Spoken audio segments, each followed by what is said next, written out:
feel like the Cowboys defense is up for the challenge. So I ask you, Nate, who has the edge in this situation, Saquon Barkley or the Cowboys defense? I'm going to say the Cowboys defense, and it's because Jalen Smith and Leighton Vander Esch, these two individuals are the fastest, the most explosive young group of linebackers in the game.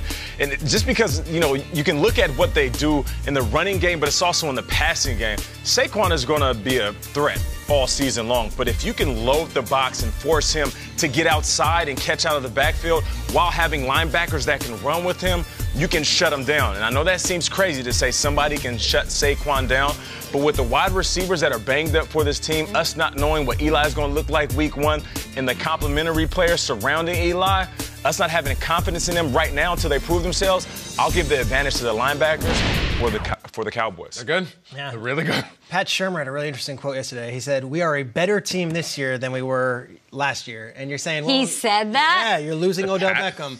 You're losing Landon Collins. You're losing Olivier Vernon. Those are 3 stars. And I think it's because he thinks he's got a better, well-rounded team. And one of the reasons, and we've got Sean O'Hara on the network, who his specialty is Giants offensive line play, is Giants offensive line play. And Saquon Barkley ran for 1 billion yards and caught 90 passes behind a horrible offensive line a year ago. This year, they add Kevin Zeitler from the Odell Beckham trade. They add John Halapio, who was injured as the center, and they get Mike Remmers, Will Hernandez in a second year. Like, Saquon is running behind a professional offensive line this year. Last year it was amateur hour, and Eli was on his skates the entire season. Giants offense is going to be better. They might not have as many highlight plays without Odell, but guess what? Eli's be better protected, and Saquon is going to have more holes. All comes down to you, Kyle. The Cowboys defense is awesome, and they're super talented. And, you know, the Giants missing their wide receivers. And obviously the idea going into this game was just jump 26. And they might for 15 touches, for 20 touches.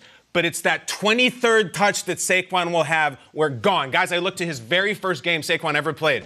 Jacksonville's jumping him. He can't do anything, and the conversation's already started. Why did they draft Saquon so high? They can't block for him. All out the door, touchdown, like his arrival. This was it.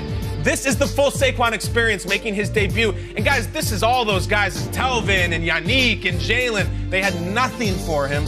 And guys, even if it does come down to those Cowboys linebackers are wrapped all over him, you know the last time Saquon played Dallas? Do you know he had 14 receptions? They will get the ball to him. As much as I respect the talent for the Cowboys, I think 26 is the truth. I think he's the best back in football, and he will get off. If it's third quarter, fourth quarter, he'll get there.